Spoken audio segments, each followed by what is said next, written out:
तो तमाम महिलाओं से जब हमने इस मुद्दे को लेकर बातचीत की कि आज जब संसद में 18 घंटे इस मुद्दे पर चर्चा होगी कि महिलाओं को 33% आरक्षण सरकार देने जा रही है और इसको लेकर पहले से ही बड़ी तैयारियां की गई हैं। हालांकि समय समय पर देश के प्रधानमंत्री नरेंद्र मोदी ने खुद खुले मंचों से ऐलान किया है कि आधी आबादी यानी कि महिलाओं को पूरा समर्थन उनकी तरफ से मिला है कि आधी आबादी की वो बात करते हैं और आज संसद में उनके द्वारा 33% आरक्षण लागू करने का जो विधेयक है वो रखा जाएगा। तो अपने आप में ये ऐतिहासिक दिन है महिलाओं के लिए कि महिलाएं भी अब राजनीति में अपना जो है भविष्य बना सकती हैं और राजनीति में जाकर जो समाज सुधारने की बात महिलाएं कहती हैं कि अगर महिलाओं की भागीदारी बढ़ेगी तो जाहिर सी बात है कि वो समाज को सुधारने का भी काम करेंगी, क्योंकि महिलाएं जिस तरीके से एक साथ कई जिम्मेदारियां संभालती हैं। पहले आप देखते हैं कि वो घर में अगर होती है, गृहिणी होती है, तो वो घर बखूबी संभालती है। उसके अलावा जब वो राजनीति में आती है तो राजनीति को भी बखूबी समझती है और उसको निभाती भी है, जिसका जीता जागता उदाहरण हम उत्तर प्रदेश की अगर हम बात कर लें तो उत्तर प्रदेश सरकार में कई महिलाएं हैं जो मंत्रिमंडल में शामिल हैं। वहीं उत्तर प्रदेश की राज्यपाल खुद जो है महिला है। तो ऐसे में ये एक संदेश है कि महिलाओं के हाथ में जब भी जिम्मेदारी दी गई है तो उन्होंने बखूबी उस जिम्मेदारी को संभाला है। और देश की राष्ट्रपति की अगर हम बात करें तो वो भी महिला है। तो अपने आप में सरकार की तरफ से बड़े पैमाने पर जो है पहले से ये इंतजाम किए गए हैं कि महिलाओं की भागीदारी सुनिश्चित होगी तो जाहिर सी बात है कि काम बेहतर तरीके से हो सकता है। एक पुरुष की अपेक्षा अगर हम महिला की बात करते हैं तो वो बेहतर तरीके से घर संभालती है, बेहतर तरीके से राजनीति में अपना जो है कदम उठाती है और साथ ही साथ समाज को जोड़ने का काम करती है। जिस तरीके से तमाम उदाहरण देश और उत्तर प्रदेश में देखने को मिले तो ये अपने आप में बताता है कि किस तरीके से महिलाओं ने समाज को बदलने का काम किया। चाहे अगर हम पहले देखें तो कुछ ऐसी महिलाएं थी जिन्होंने उदाहरण साबित किया कि उनके जैसा लड़कियों को बनना है। हाल फिलहाल की अगर बात करें तो पाकिस्तान में जिस तरीके से घुसकर स्ट्राइक की गई और आतंकियों को मार गिराया गया तो उसका भी नेतृत्व महिलाओं के हाथ में था। तो अपने आप में जब 33% आरक्षण आज से महिलाओं के लिए लागू हो जाएगा तो अपने आप में लोकसभा की सीटें हों या फिर विधानसभा की सीटें हों, उत्तर प्रदेश के बारे में कहा जाता है कि उत्तर प्रदेश के गलियारे से दिल्ली की सत्ता का रास्ता तय होता है और ऐसे में उत्तर प्रदेश में 403 विधानसभा है और 80 लोकसभा है। तो अपने आप में इनकी संख्या बढ़ेगी और महिलाओं की भागीदारी बढ़ेगी तो जाहिर सी बात है कि उत्तर प्रदेश जो उत्तम प्रदेश की कल्पना की जाती है वो बनने में समय नहीं लगेगा, क्योंकि मोदी जी जिस तरीके से कहते हैं कि 2047 में विकसित भारत बनेगा, सपनों का भारत बनेगा। तो ऐसे में उस सपनों के भारत को बनाने में महिलाओं का भी अपना एक विशेष योगदान रहने वाला है।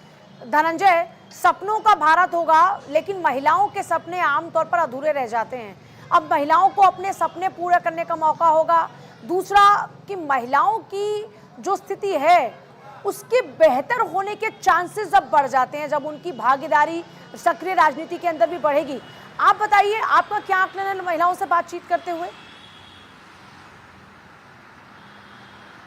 देखिए पूजा, यहाँ अगर झारखंड की अगर बात की जाए तो झारखंड में लगातार 3 दिनों तक महिलाओं के द्वारा रैली निकाला गया। पहले स्कूटी में रैली निकाला गया, फिर पैदल मार्च निकाला गया। जिस तरह से आरक्षण में वृद्धि की बात जैसे आज सामने आए, यहाँ की महिलाएं एक्टिव होकर मोदी सरकार के जो बिल आ रही है उस बिल को लेके समर्थन में पैदल मार्च तक किए। लगभग 4 से 5 हजार महिलाएं एक साथ पैदल मार्च की, लगभग 4-5 किलोमीटर तक।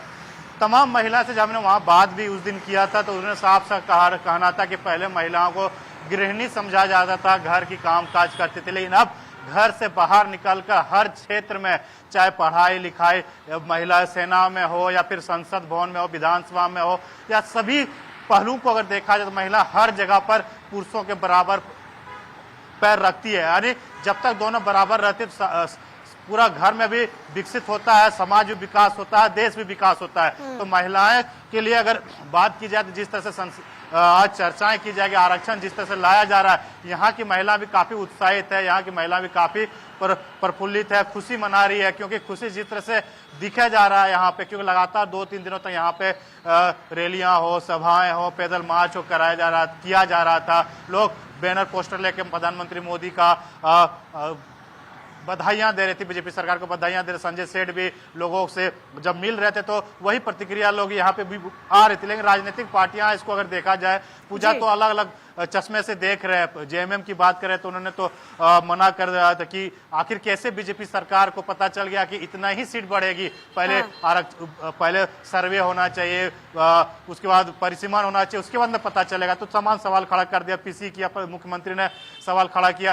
तो दोनों पार्टी, कांग्रेस ने भी सवाल खड़ा किया, लेकिन बीजेपी हो या आम महिलाएं हो, आम महिलाएं भी काफी उत्साहित है। उन्होंने कहा कि हमें बढ़ चढ़ कर हिस्सा लेने का मौका मिलेगा, चाहे मुखिया चुनाव की बात करें, विधानसभा की बात करें, लोकसभा में बात करें, तो समाज पंचायत में बात करें, हर जगह महिलाओं का लोग आगे बढ़ेगी तो समाज में भी आगे, क्योंकि महिलाएं कनेक्टिंग पावर ज्यादा समझा जाता है, सब लोगों को समझा पाती है, लोग बोलते हैं, बातचीत करते हैं, तो ये समझ में भी आता है। तो एक तरह से जिस तरह महिलाओं को सम्मान दिया जा रहा है इस सरकार, मोदी सरकार के द्वारा, वो महिलाएं भी काफी उत्साहित है। महिलाएं भी मोदी सरकार को बधाइयां दे रही है। बहरहाल जब चर्चाएं होंगी सदन में, दोनों सदनों में, तब चर्चा में क्या निकल के आता है, फिर क्या रिएक्शन आते हैं, सबकी नजर होगी। लेकिन यहाँ की महिलाएं काफी उत्साहित है। 108 से 125 सीटें बढ़ने वाली विधानसभा में झारखंड में 81 सीट से, और 14 लोकसभा सीट से बढ़कर 21 से 25 सीटें होने वाली है। तो यहाँ पे महिला की भागीदारी होगी और समाज में भी आगे अग्रसर काम करने को जाहिर तौर पर। गौरव, अब ये जो महिलाएं आपके साथ में थी, जरा उनसे पूछिए उनके सपनों का भारत कैसा है?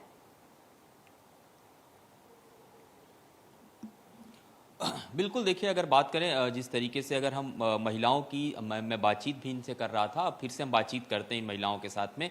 ये जो पूरा जो बिल है, अगर इसकी बात करें, जब इसके मसौदे को तैयार किया गया, इस पे 2023 से एक तरीके से इसको सदन में ला करके चर्चा की गई। उसके बाद बीच बीच में हमने देखा कई बार विरोध का भी सामना करना पड़ा सरकार को, और अभी भी विपक्ष लगातार जो है, कल मल्लिकार्जुन खड़गे जो कि कांग्रेस के अध्यक्ष हैं, एक बड़ी बैठक उन्होंने किया, उन्होंने कहा कि हम इसका विरोध करेंगे। हालांकि ये जो महिलाओं के समर्थन की बात है, विपक्ष कह रहा हम समर्थन भी कर रहे हैं, लेकिन ये विरोध भी करेंगे। अब उसमें अलग अलग विरोध करने के अपने अपने इनके मापदंड है, लेकिन विरोध तो होता रहेगा। लेकिन महिलाएं काफी खुश हैं, उनसे बातचीत करते हैं। ये जो विपक्ष का कहना विरोध करेंगे, हर बात पे जो विरोध करने की एक नकारात्मक छवि है, इसे कैसे देखते हैं? क्योंकि 33% आरक्षण जो मिल रहा है, एक तरफ कह रहे हैं समर्थन भी करते हैं, एक तरफ कह रहे हैं विरोध भी कर रहे हैं। कुछ समझ आ रहा है? ये नहीं समझ में आ रहा है, क्योंकि ये बीजेपी ला रही है, लेकिन सिर्फ ये अगर रूल आ जाता है तो सिर्फ ये बीजेपी के लिए नहीं रहेगी, ये भारत की हर एक महिला इसकी हकदार होगी।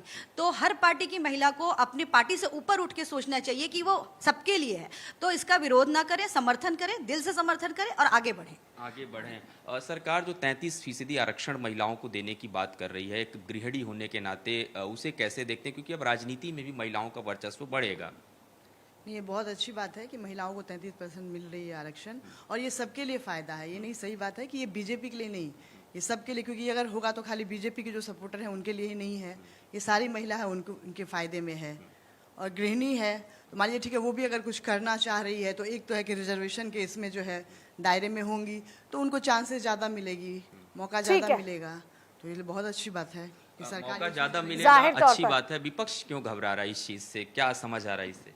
अब विपक्ष अब किस लिए घबरा रहा है ये वो ज़्यादा जानता है हमसे अच्छा। उसको ये है कि लेडीज़ आगे ना आए, और आगे आके वो शायद उनको ये लगता होगा कि आजकल जो अभी भी पुरानी सोच आप कह सकते हैं कि लेडीज़ जो घर में थी वो घर में ही रहें, जिस तरीके से आगे बढ़ रही हैं लेडीज़, तो ऐसा ना हो अब उनको अपनी सीट भी खतरे में लग रही हो कि हमारी सीट भी अब ऐसा ना हो कि लेडीज़ ले जाएं और ऐसे हमें आगे दिक्कत हो सकता है इसी तरीके से विपक्ष घबरा रहा हो। बिल्कुल पूजा, आपने सुना ये जो विश्लेषण है ये महिलाओं का है कि विपक्ष जिसको जिस चश्मे से देख रहा है, महिलाएं उसको समझ रही हैं। तो आप समझिए कि ये जो प्रधानमंत्री, लेकिन अभी असर जो है वो साफ तौर पे दिखाई भी दे रहा है। ठीक है, आप सभी के पास वापस लौटेंगे और आगे भी बातचीत करेंगे महिलाओं के हकों की, महिलाओं से बात करेंगे, उनके सपनों का भारत कैसा है, तमाम पहलुओं पर बातचीत आगे भी रहेगी जारी। लेकिन